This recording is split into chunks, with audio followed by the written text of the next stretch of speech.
नैनं छिन्दन्ति शस्त्राणि नैनं दहति पावकः न चैनं क्रीडयन्त्यापो न शोषयति मारुत।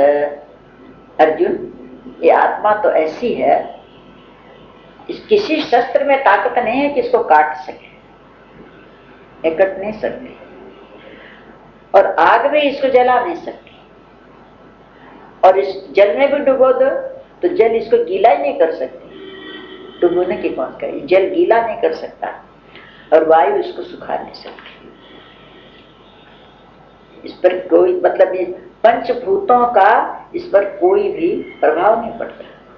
पंचभूतों का प्रभाव शरीर पर पड़ता है, क्योंकि पंचभूत से बना है, और उसका पंचभूत से कोई मतलब नहीं, उससे पंचभूत बने हैं,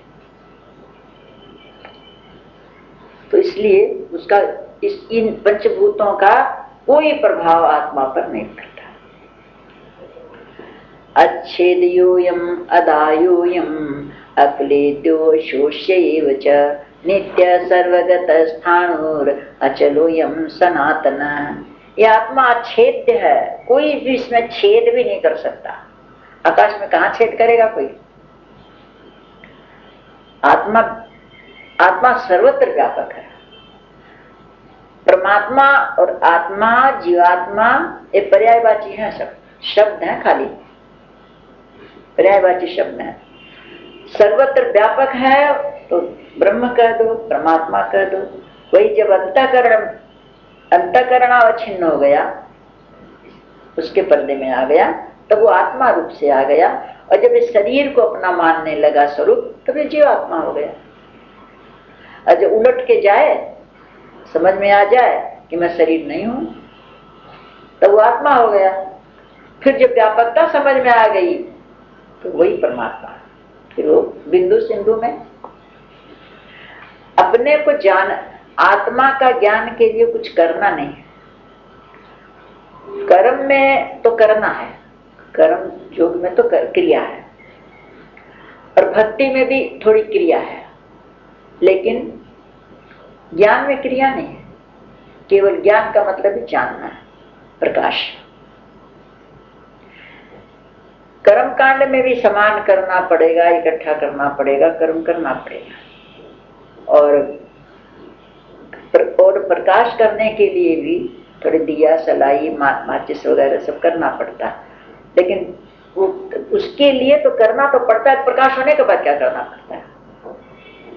फिर जो वस्तु रखी है उसको केवल जानना मात्र है, तो प्रकाश होते ही स्वयं ही जानने में आ जाएगी। फिर उसके लिए कोई और उपकरण नहीं करना पड़ेगा। चाहे हजारों वर्ष का कहीं अंधेरा हो, वहां प्रकाश हो गया, फिर वो वहां पर वो अंधेरा ये नहीं कहने कि उसको फुर्सत मिलेगी, भाई मैं इतने वर्षों से यहाँ हूं, धीरे धीरे जाऊंगा, कहने की उसको समझ नहीं। तो प्रकाश हुआ कि गए। तो ज्ञान प्रकाश है, जानने की है, खाली जाना तो समझ में आ गया कि ये अच्छेद्य है, इसको कोई छेद नहीं सकता। अदाय है, इसको कोई जला नहीं सकता। अशोष्य है, इसको कोई सुखा नहीं सकता। अक्लेद्य है, इसको कोई गीला नहीं कर सकता। आत्मा नित्य है, इसको कोई मिटा नहीं सकता। और सर्वव्यापी है, इसको कहीं कोई सब कुछ करके रख नहीं सकता।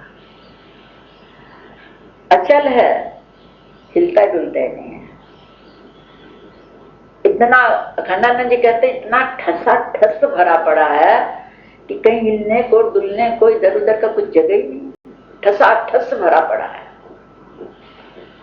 इसको कूटस्थ भी कहते हैं, आत्मा कूटस्थ इसलिए कहते हैं कि जैसे कूटस्थ उसको कहते हैं, जैसे लोहे का, लोहारों के वहां देखा होगा, ये कोई धरती में गड़ा रहता है लोहा, उसी के ऊपर बड़े बड़े लोहे भी, छोटे छोटे लोहे भी उसी पर गर्म कर करके कूटते हैं, करते हैं, उसको कूटस्थ कहते हैं। निहाई भी कहते हैं उसको। तो उसके ऊपर बड़े बड़े लोहे भी काटते हैं, कूटते हैं, छोटे छोटे भी कूटते हैं, और कितने तो हथौड़े टूट जाते हैं करते करते उसके ऊपर, और कितने लोगों की पीढ़ियां दर पीढ़ियां चली जाती है, लेकिन वो लोहा वो वैसे ही रहता है। वैसा स्थिर रहता है कि उसके ऊपर कितने लोहे कट जाते हैं, कितने पीढ़ी दर पीढ़ी तक चलता ही रहता हो, वो कभी खत्म नहीं होता, इसलिए इसका नाम कूटस्थ है। उसी तरह से आत्मा जो भीतर है, इसके बाहर भीतर सर्वत्री, इसके ऊपर कितने शरीर आते हैं, कितने जाते हैं, कितने दुख कितने सुख भोग भागते टूटते रहते हैं, बनते रहते हैं, लेकिन ये कूटस्थ वैसा का वैसा ही रहता है, इसमें कोई फर्क नहीं पड़ा, स्थिर रहने वाला है, अचल है। और फिर वही बात आगे, सनातन है, सदा से चला है।